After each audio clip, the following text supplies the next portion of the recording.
नमस्कार, स्वागत है आपका द न्यूज पर और मैं हूं आपके साथ शरण। एग्जिट पोल के बाद और ईवीएम खुलने से पहले अब बड़ी खबर आ रही है सामने, वो भी बिहार में। जी हां, दरअसल बिहार के मुख्यमंत्री नीतीश कुमार पहुंचे हैं आज प्रधानमंत्री नरेंद्र मोदी से मिलने। और जहां एक तरफ वो देश के प्रधानमंत्री नरेंद्र मोदी से करेंगे मुलाकात, तो इसी के बाद बीजेपी के तमाम बड़े नेताओं से भी मुख्यमंत्री नीतीश कुमार की आज मुलाकात होने वाली है, जिसमें शामिल है गृह मंत्री अमित शाह का भी नाम। पर देखिए जिस तरीके से अब दिल्ली आ पहुंचे हैं बिहार के मुख्यमंत्री नीतीश कुमार, और इसी को लेकर अब सियासी गलियारों में ये हवा तेज है और लगातार चर्चा हो रही है कि जल्द ही नीतीश कुमार बिहार की सीएम की गद्दी को छोड़कर शामिल हो सकते हैं मोदी कैबिनेट में। जी हां, ये बड़ी बात और बड़ा उलटफेर जो है वो सामने आ रहा है कि बड़ा कदम जो है वो नीतीश कुमार उठा सकते हैं, क्योंकि जिस तरीके से एग्जिट पोल 2 दिन पहले सामने आए हैं कि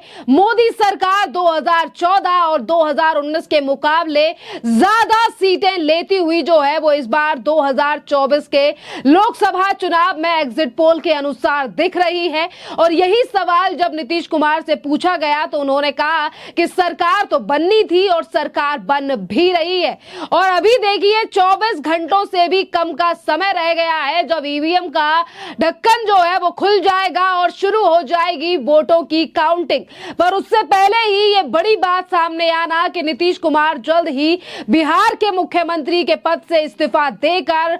मोदी कैबिनेट में शामिल हो सकते हैं। और क्या जो आज बैठक हो रही है प्रधानमंत्री नरेंद्र मोदी और बीजेपी के तमाम बड़े वरिष्ठ और बड़े नेताओं से, क्या ये इन्हीं तमाम मुद्दों को लेकर हो रही है। जी हां, अब बिहार की सियासत में जो है वो काफी ज्यादा हलचल नजर आ रही है, क्योंकि एक तरफ अगर जेडीयू के बड़े नेता भी हैं नीतीश कुमार और मुख्यमंत्री भी हैं बिहार के, अगर वो बिहार की गद्दी को छोड़कर मोदी कैबिनेट में शामिल हो सकते हैं, तो यहां पर भी नजरें टिकी हुई हैं कि आखिरकार किसे बनाएगी बीजेपी और जेडीयू मिलकर जो है वो बिहार का अगला मुख्यमंत्री। अगर हम चर्चा पर विषय पे अगर इस पूरे मामले पर नजर डालें तो देखिए देखना अहम रहेगा कि बीजेपी और जेडीयू मिलकर जो है वो किस नेता का नाम आगे भेजेंगी। और अभी तक जेडीयू या फिर बीजेपी की तरफ से नीतीश कुमार के इस्तीफे को लेकर कोई बात नहीं कही गई है। पर अचानक से नीतीश कुमार का सिर्फ चुनाव के रिजल्ट से पहले ही दिल्ली आ जाना कई तरीके के सवाल खड़े करता है कि आखिरकार क्या करने की सोच रहे हैं आगे और नीतीश बाबू। देखिए, अगर नीतीश कुमार इस्तीफा देकर कैबिनेट में शामिल होते हैं, उन्हें क्या पद दिया जाएगा, कौन सा मंत्री मंडल कैबिनेट में दिया जाएगा, ये तो खैर 4 तारीख के बाद जब फिर एक बार प्रधानमंत्री नरेंद्र मोदी की सरकार अगर बनती है और वो शपथ लेते हैं तो इसके बाद ही डिसाइड हो पाएगा। पर अभी नीतीश कुमार के इस्तीफे की चर्चा भी काफी ज्यादा हवा पकड़ रही है कि आखिरकार नीतीश कुमार अगर इस गद्दी को छोड़ते हैं तो कितना प्रभाव जो है बिहार की राजनीति पर पड़ेगा। तो देखिए, पहले ही जेडीयू और बीजेपी जो है वो एनडीए का हिस्सा बिहार में है। इस बार भी लोकसभा के चुनाव की बात करें, जिस तरीके से एक तरफ नीतीश कुमार यानी कि मुख्यमंत्री नीतीश कुमार को लेकर नेता प्रतिपक्ष यानी कि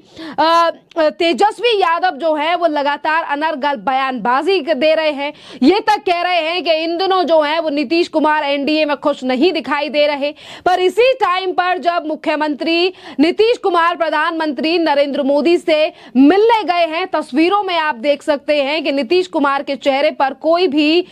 शिकन या फिर हम कहें कि कोई भी मजबूरी जो है वो नजर नहीं आ रही है, और वो खुशी खुशी आज प्रधानमंत्री नरेंद्र मोदी से मिलने के लिए गए हैं। बिहार में लोकसभा की 40 सीटें हैं, जिसमें से नीतीश कुमार की पार्टी जो है वो 16 सीटों पर चुनाव लड़ी है, और वहीं बीजेपी के हिस्से में 17 सीटें थी। यानी कि दोनों सीटें यानी कि जो तमाम सीटें हैं इस पर बंटवारा करके ही दोनों पार्टियों ने चुनाव लड़ा है। पर अब कल पिटारा जब खुलेगा तो देखना अहम रहेगा कि 40 में से कितनी सीटें जो हैं वो एनडीए के हाथ लगती हैं और कितनी जाएंगी इंडी गठबंधन के हाथ में बिहार में ये सीटें। एक तरफ नीतीश कुमार को लेकर तेजस्वी यादव के तमाम एलिगेशन, तो वहीं दूसरी तरफ तेजस्वी यादव के द्वारा लगाए गए तमाम आरोपों को इग्नोर करते हुए दिखाई दे रहे हैं इन दिनों नीतीश कुमार और सिर्फ प्रधानमंत्री नरेंद्र मोदी की सरकार। और आने वाले 4 तारीख को वो ये कह रहे हैं कि सरकार बननी ही थी और सरकार बनकर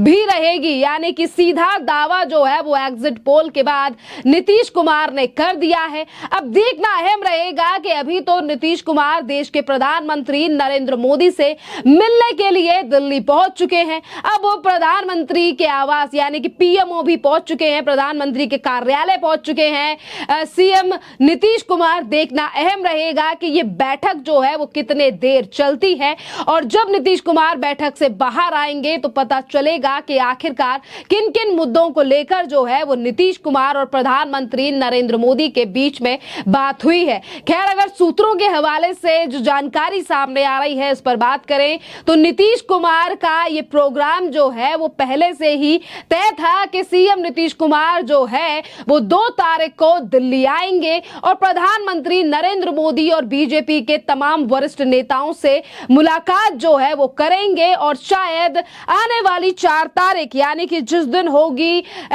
चुनाव की घोषणा, यानी कि जिस दिन रिजल्ट डिक्लेयर किया जाएगा, रिजल्ट और ईवीएम के आंकड़े सामने आएंगे, उस दिन भी दिल्ली में ही मौजूद रहेंगे सीएम नीतीश कुमार। एक तरफ नीतीश कुमार जो कि बिहार की गद्दी को छोड़ अब जल्द ही मोदी कैबिनेट में शामिल हो सकते हैं, और वहीं इंडी गठबंधन जो अभी तक ये कह रहा था कि हमारी ही सरकार बनने वाली है और देश से मोदी सरकार का हो जाएगा टाटा बाय बाय। देखिए, अगर हम गठबंधन पर नजर डालें तो जो गठबंधन आज प्रधानमंत्री नरेंद्र मोदी को बता रहा है कि प्रधानमंत्री मोदी तानाशाह है, प्रधानमंत्री मोदी ने कोई देश में काम नहीं किया, और जो गठबंधन मजबूती दिखा रहा है, इसी गठबंधन को सबसे पहले साथ लेकर आने वाले नेता कोई और नहीं बल्कि नीतीश कुमार ही थे, जिन्होंने इस गठबंधन को पिछले साल बनाया था, तमाम नेताओं को एकजुट किया था, और इस गठबंधन को लेकर जो है वो कई तरीके से रणनीति भी तैयार की गई थी।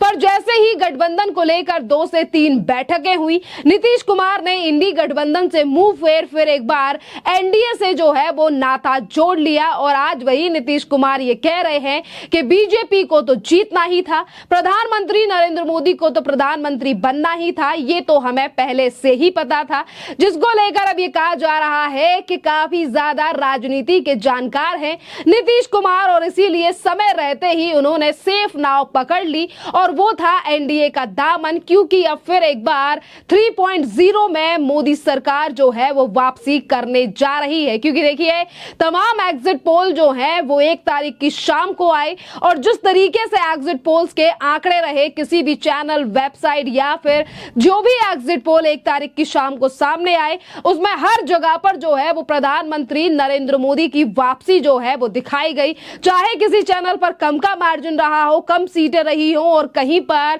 350 से प्लस का आंकड़ा रहा हो एनडीए का, पर सरकार जो है वो फिर एक बार सत्ता में वापसी करती हुई दिखाई दे रही है, जो कहीं ना कहीं विपक्ष के लिए बड़ा झटका है। क्योंकि जिस विपक्ष की तरफ से 1 तारीख की शाम को एग्जिट पोल को लेकर की गई थी बैठक, उन तस्वीरों को लेकर भी आज चर्चा हो रही है कि किस तरीके से तमाम विपक्षी गठबंधन के नेताओं के चेहरे उस समय पर उतरे हुए थे। खैर, बिहार की सियासत को लेकर अगला मोड़ क्या रहने वाला है, इस पर से भी जल्द ही पर्दा उठने वाला है। खैर, इस पूरे मामले पर आपकी जो भी राय हो, आप हमें कमेंट कर जरूर बताइए। धन्यवाद।